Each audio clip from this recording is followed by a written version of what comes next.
Hello, I'm Tim Harris. This is Julie Harris, and this is Real Estate Coaching Radio. That's right. So make sure that you hit the subscribe button so you won't miss any future episodes. Thanks again for popping by. Hit that like button, and don't forget to leave your comments and questions so we can get right back with you. We will. Thank you for continuing to make our podcast, Real Estate Coaching Radio, the #1 listened to podcast for real estate professionals in at least the United States.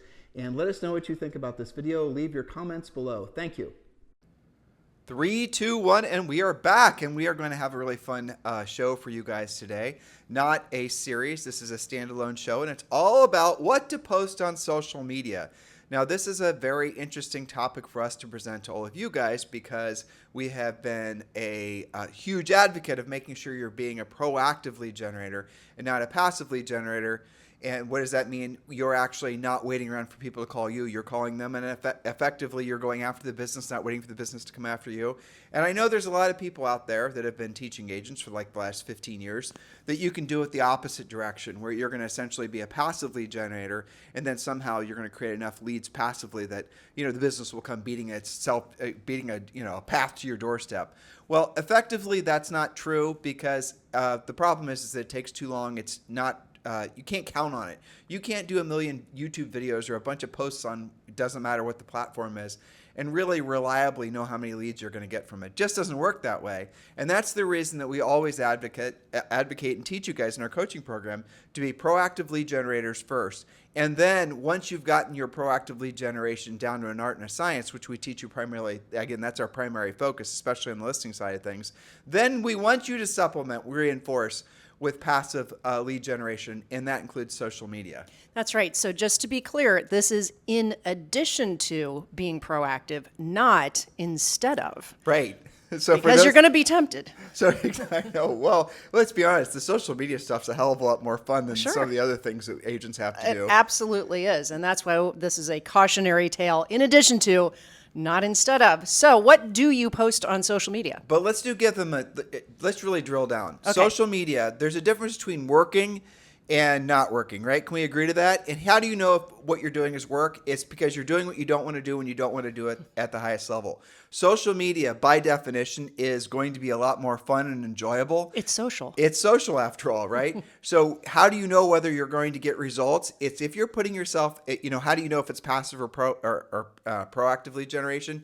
If you're putting yourself in a position where you can hear the word no, that's a litmus test as to whether or not you're doing your job. And one of the things we teach all of our top tier coaching clients to really focus on is if they're not putting themselves in the position to hear the word no at least 5 times from a prospective seller every single day, they haven't worked that particular day. And I want you to think about that. So if you're not putting yourself in a position to hear the word no from a prospective seller at least 5 times every single day, you did not work that day. Now, again, some of you are hearing what I said, and you're absolutely 100% beside yourself with revulsion that I'd even suggest you ever are putting yourself in a position to be rejected. Well, that's called doing your job. That's the doing what you don't want to do when you don't want to do it at the highest level. That's the reason you need skills. And by the way, I realize that a vast majority of agents out there have never learned the skills to know how to even put themselves in the position to even have the courage to, hear the word no at least 5 times a day because you guys have been spending too much time on the passive lead generation.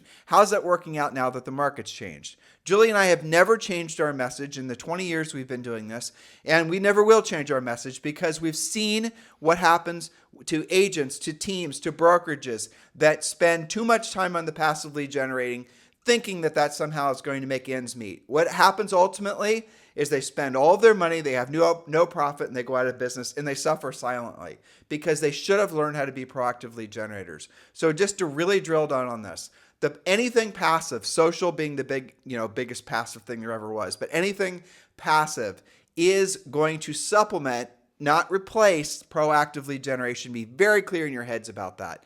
So let's talk specifically today about what you're going to post on social media. Yes, what realtors should post on social media that will actually bring you quality buyer and seller leads. Again, in addition to, not instead of. We're talking primarily about realtor posts on YouTube, Instagram, and Facebook. And of course, we talk a lot about what not to post, anything political, overly opinionated, anything negative. So now we're going to talk instead about what you should post. Now, here's the premise. Remember that more than 87% of realtor choices to buy or sell with you are made based on who the prospect already knows or as the result of a referral from a trusted friend or advisor. Your job is to be the agent that they already know. So that leads us to a question when you're getting ready to post. Go ahead. Now, knowing them means they've done business with them. Here's the whole study. And again, I'm going to have to do my best to remember the numbers. It's really important once you understand this, you won't be able to ever rationalize having primarily a business based on passively generated. Here it is. Right. So here's the scenario. You have to hire a vet to do it's a procedure on your dog, and you love your dog, and this procedure has to happen. We're not going to, you can decide in your head what that procedure is, but it has to happen. You have to do the procedure. You have to choose a vet. So let's say, and there's 3 filters you run through in your head, and everyone thinks exactly like this when they're choosing a vet, or they're choosing a roofer, or they're choosing a real estate coach, or they're choosing, it doesn't matter what. They are going to run, and you're going to run through these 3 different sort of filters of asking yourself questions. The first question is do I know a vet that I've used in the past that I actually trust? Do I know somebody that I've used in the past that could do this procedure that I actually know can get the job done? And if you do, you're going to use that vet again. You're going to know, you're going to lean into whoever, obvious, Decision right? made. I don't have, exactly. Not a lot of thinking needing to go on there. Number 2, if let's say you just moved to a new town and you don't know a vet and the dog needs this procedure. You don't know anybody. You have some friends. You have some neighbors. You're getting to know people in the community. Well, what are you then going to do? You're going to ask somebody that you befriended, that you trust, or you're learning to trust, right? Who they would refer for a vet. Maybe if somebody has a similar dog, has a similar age, and you met him when you're walking the dog, and you said, "I got this dog. He's got this problem. Who's the vet you would suggest?" And then they're going to suggest, "Well, use this vet. Don't use this vet." Right? This vet over here, he's a little bit this way or that way, but this one over here is the one you want to use. You guys got it? Now, if you don't know a vet, if you don't have any friends or people you trust, a trusted referral from a friend or an advisor who knows a vet, then and only then are you going to respond to advertising. Okay? Which is a micro percentage of the time, because most of the time you already know somebody.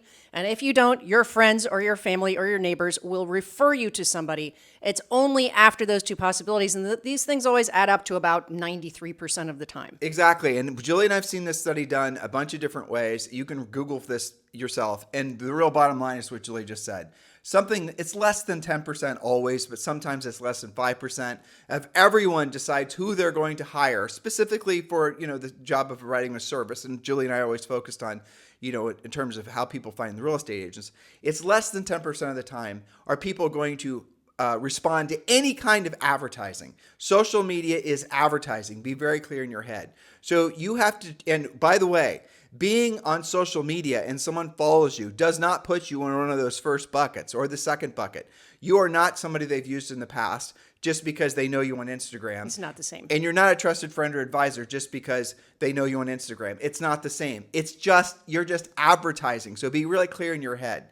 And then when you are really clear in your head, you'll be far less easily seduced by people trying to sell you the idea that any form of advertising will ever replace actually being in one of those first 2 categories. That's right. So ask yourself what you're trying to accomplish with your posts on social. There are 3 specific goals to accomplish with those posts. Number 1, Realtor social media should establish you as the go-to source for all things real estate in your market. This includes things like highlighting your active listings, your coming soon listings where allowed. Some places have outlawed that, of course. Your recent sales, what your buyers are looking for, client testimonials, and it could be a new subdivision that's being built. You are the go-to person. Maybe you talk about what's happening with mortgage rates, but you're going to stay in that wheelhouse. Now, it is good to also include personal stuff. So we have, again, Julie and I have thousands of coaching clients over the years. And since the advent of social media about 15 years ago, the ones that use it the most effectively are the ones that are doing primarily what Julie just said. And then maybe 10% of the time they're sprinkling in personal stuff. And it's always interesting. It's, you'll do a great video of a house and have a whole bunch of reinforcing, marketing and advertising on social that's reinforcing you as a fantastic real estate agent. But then you'll put up one picture of you and that dog, we were just talking about, and you're going to get a hell of a lot more attention on the dog picture but you have earned the right to essentially talk about your personal life with people as you're establishing yourself, as you're reinforcing the idea that you're somebody that they can trust on social. Now, I'm going to talk about something that's not on Julie's notes I just scanned. Okay. So here's something you guys can use, for example, for expired listings. And I want you to think about what I'm about to describe to you. And again, the way to use social media, obviously, is you can take the list of your centers of influence and past clients. You can take the list of your neighbors, anyone you've are essentially going to try to form a relationship with or have a relationship with. Remember, your goal is to be in one of those first two buckets. And remember, we said social media and all forms of marketing and advertising is there to reinforce the proactive lead generation. So what you're going to do, for example, Instagram and Facebook are the same thing, is you can actually start a campaign, for example, on Facebook and then thus Instagram, where you're going to start exposing the people that you're trying to form relationships with to your social media directly. You're paying to have it exposed to those people. Now, if you don't have a big, long list of people, it's not that expensive to do this. Now, I'm going to give you guys even a more interesting idea. We have some agents who are doing incredibly well with expired listings. And what they're doing is they're taking the RedX data. And by the way, if you guys aren't using RedX, it's absolutely the go-to source for all things expired. Just text the word RED, R-E-D, to 47372. Text the word RED, R-E-D, to 47372. And every single morning, they will have already done the research on all the new expireds with all the property information, all the phone numbers you need, and you just proactively lead generate to those folks, and you'll find yourself all of a sudden taking lots and lots of expired listings. But one of the things you can also do is start with the older expireds. You can start directly marketing to those expired sellers on social media. And the marketing campaign you'd hypothetically do would be the fact that you are 100% locked in the best agent at or essentially selling listings that didn't previously sell. And one of the great marketing lines that you can use that is sometimes the best homes don't sell, or sometimes the best homes don't sell, The first time, and not for the reasons you think. Thank you. So, Julie, remember the second part. So you can start doing campaigns specifically to the older expireds in your marketplace, and then you're going to be directly, proactively contacting them, and then you're going to be passively reinforcing the proactive lead generation when you're making contact with them. When Julie and I were selling real estate, there was a couple markets where we did a lot of direct mail postcards. And we've had some other coaching clients have built, I'm thinking of Michael and Robin Gordon, Mainline Philadelphia, just one of the most successful agent teams in the world. We coached them forever. And anyway, so they had a postcard campaign that they still do to this day. And the reason that they've done it is their business primarily comes from their actual social network, the people that know them or that they know, from the fact that they're from this community. But the postcards, especially since most of their postcards are marketing the fact that they just sold a listing, reinforces the proactive lead generation. So the passive stuff reinforces the proactive. That's how you use marketing and advertising. That's right. So you kind of are weaving all of these things together, but keeping it in the wheelhouse of real estate. And then when you're doing something a little bit more personal, like you and your dog, still keeping it appropriate and just, giving yourself a little bit of humanity, right? So point number 2, what should you ask yourself, in terms of what are you trying to accomplish? Point number 2, real estate agent posts should connect you with your center of influence. Tim was just talking about this, more closely to you and engage them in conversation. Now, this can range from inviting your sphere to an upcoming open house that you're hosting, interesting housing news, acknowledging their successes, and being a great resource of information relating to real estate. It shouldn't always be all about you. Comment and congratulate them on their successes as well. That's right. That's a fantastic idea. But again, just to make sure you're pulling all these thoughts together, none of this passive stuff ever replaces your voice-to-voice, belly-to-belly, face-to-face communication with a prospective seller. Your unfair advantage in life right now is doing the proactive face-to-face, belly-to-belly, voice-to-voice, direct proactive lead generation, because 99.9% of your competitors don't know how to and will never learn, because they're never going to put themselves in a position where they could feel any sense of even the remotest sense of possibly being rejected, right? You're probably feeling like that now, but I'll give you a little secret. Once you develop the skills, once you know what to say and how to say it, you're very rarely going to experience any true rejection, because the conversations you're having with the sellers, they're always following the same exact pattern. You say this, they say this. They say that. It's almost to the point when you get really, really good at being a proactive lead generator that you know what the seller is going to say 3 minutes before they even say it, because they always say the same thing in the same order. It's like you're following essentially a script, but so are they. And that's the thing that's kind of magical about real estate sales is you know exactly pretty much every single seller is going to follow the same exact pattern, provided you are taking an organized approach to actually being a professional real estate agent. Exactly. So point number 3, realtor video posts should increase your presence online. So when people search about real estate in your town, you're more likely to pop up as the agent they're looking for. You'll have a professional image when somebody is comparing you to the other agents that they may be considering. Quote, top 10 reasons to move to Boise, or most popular neighborhoods in Austin, or condos with the best amenities in Portland are all real estate specific topics that can give you a great placement in a YouTube, which is Google, search. So keep it topical and keep it to your town. Don't be overly broad, because maybe I'm looking at, I'm comparing Boise to Portland, and I'm going to look up, why should I move to Boise versus why should I move to Portland? You could be somebody that can speak to that. But let's drill down on that. So I want you guys to go to YouTube, for example, and YouTube is the second largest search engine after Google. And then as if you were a consumer moving to, or maybe you're in that town, but you're looking for a property for sale, or you're looking for a listing agent, go and do actual research as a prospective seller in using YouTube search bar, right? And then start dropping in keywords and see what videos come up first, but also look to see the number of views that they have. Now, when you find, and you will find, that there's going to be a few agents who have dominated particular keywords, here's all you've got to do. Ready? This is very complicated. It's a 14,000 step process. It's called copy them. That's what you have to do. Okay, copy what they did. Now, here's how easy it is to copy what they did. When you look in, I can't really describe in words exactly how simple this is, but in every single YouTube video on YouTube, there's 3 little dots. I think it's by the title of the actual video. You click on it, and then you see the third option is transcribe video. You can get a full transcription of what that video is. The full, everything that they said, all the, hums and the ums and all the points. Then what you do is you take that video, you cut and paste the notes, and then you drop it into ChatGPT, and then you ask ChatGPT to write a video, a script, like an outline, a script for a YouTube video using these notes.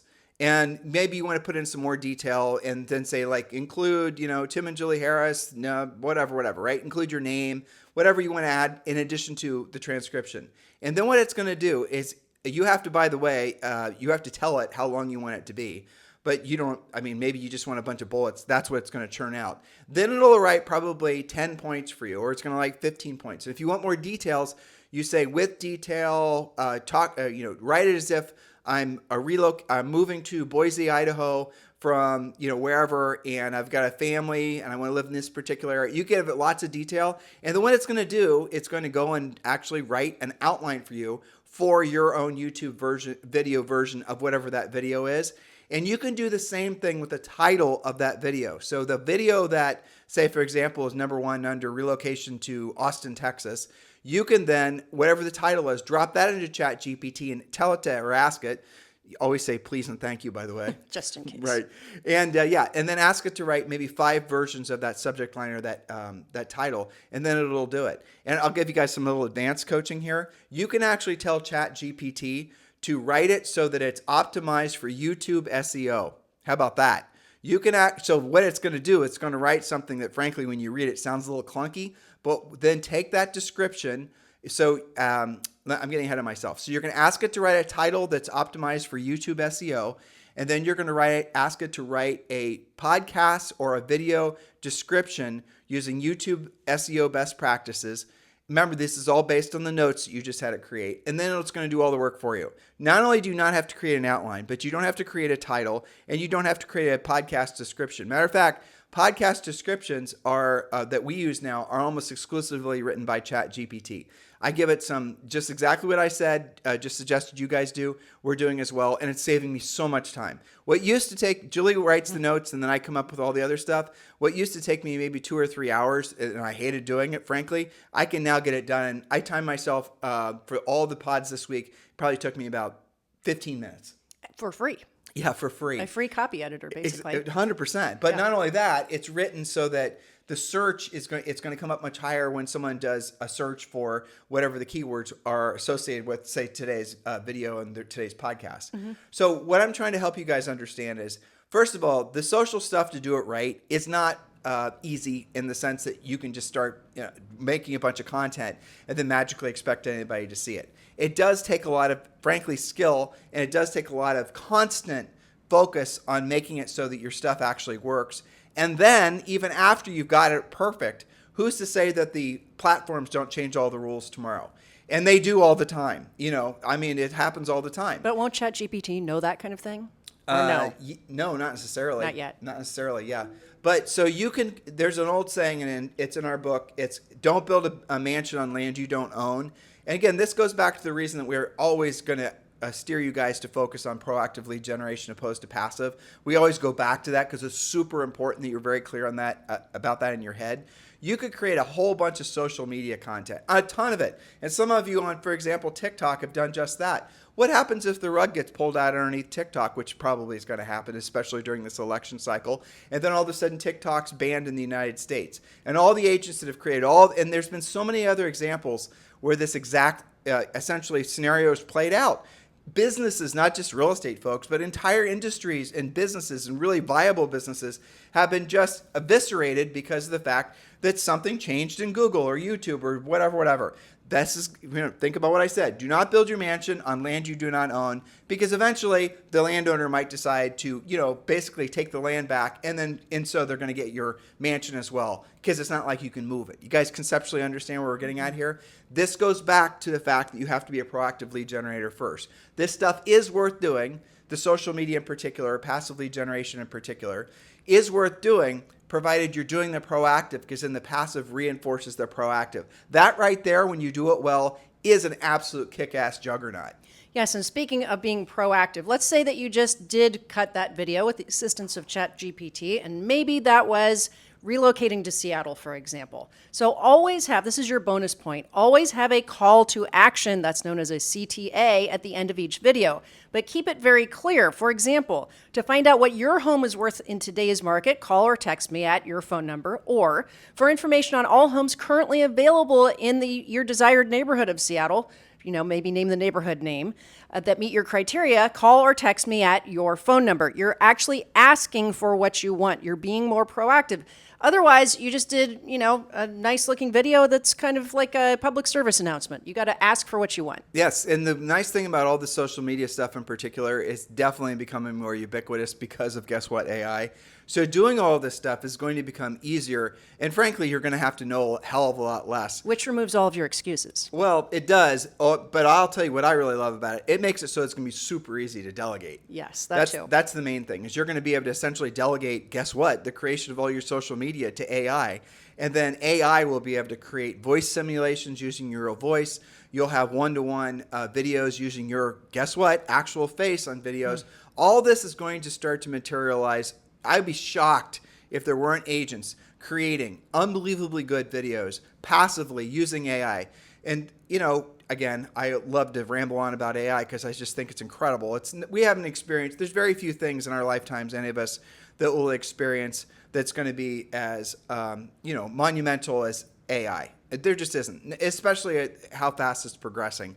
But just stay tuned to this podcast, guys, because we're always going to keep you ahead of everything. And we're always going to keep you focused on the things that are actually going to keep you in a position of being of service to other people and helping you make money. We're not going to chase shiny objects. We're not going to tell you there's secrets to real estate or life in general. We're not going to lie to you. We're going to tell you the truth, which is, at the end of the day, if you want ever increasing levels of success, do what you don't want to do when you don't want to do it at the highest level. Now, speaking of which, our social media, we have been creating more personal content on our Instagram page, specifically about Julie and I at the gym. Why? It's not that, for any narcissism reasons, I don't think. I mean, that's how I feel. No, definitely not. The reason is because you guys are seemingly appreciating the fact that Julie and I are doing what we don't want to do, and we don't want to do it at the highest level, and we're not making secrets of it. essentially, when you look at the Instagram post, you'll know exactly what I'm talking about in videos.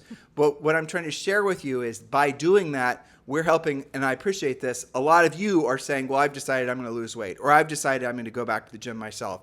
And one of the magical things is some of you have been messaging us on Instagram and also on YouTube too. And you're telling us how you're now combining knowing how to, or learning how to, or mastering the art and science of being a proactive lead generator with working out. And I've received quite a few posts in the last month.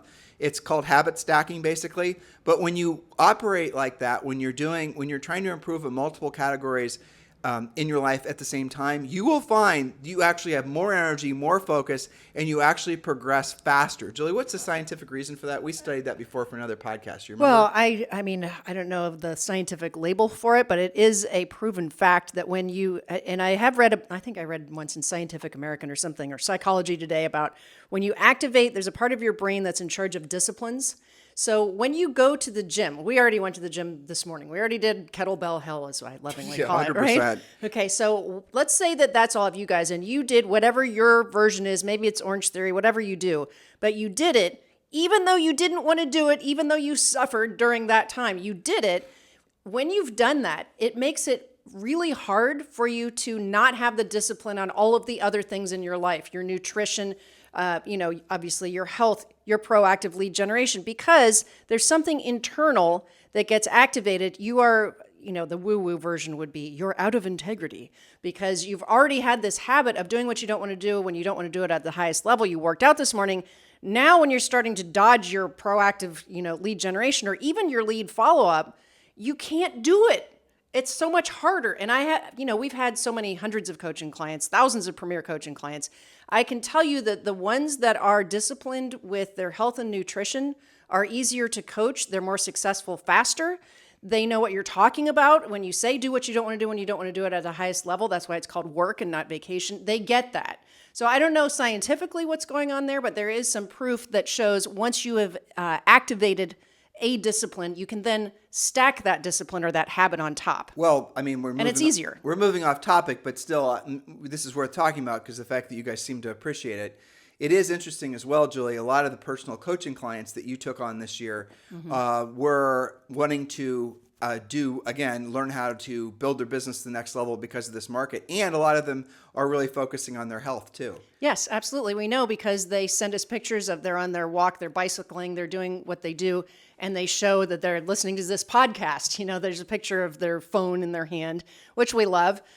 So yeah, it does make a huge difference, but it really helps to also be involved in premier coaching so that you're not alone.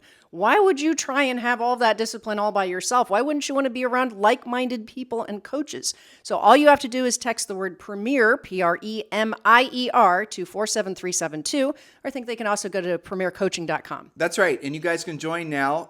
And it doesn't cost you anything to join. And you do receive a month's worth of daily semi-private coaching calls and a lot of other really drilled down information you need in this market. So I think we made it very clear what our stance is on any form of marketing and advertising. Social media is marketing and advertising. And hopefully all of you guys are now going to feel, I think intuitively, you knew what we just said was true. A lot of you have always felt this way. And you were looking for someone to, I think, validate what your intuitive angst was about a lot of the social media stuff. And we just have. So the bottom line is, it will never, ever, ever, ever, ever replace actual honest-to-God communication. The more people go digital, more people go AI, more people lead into things that are passive, the more powerful those of us who know how to have meaningful conversations, especially meaningful sales conversations, conversations that are leading a seller to make the decision to want to do business with you.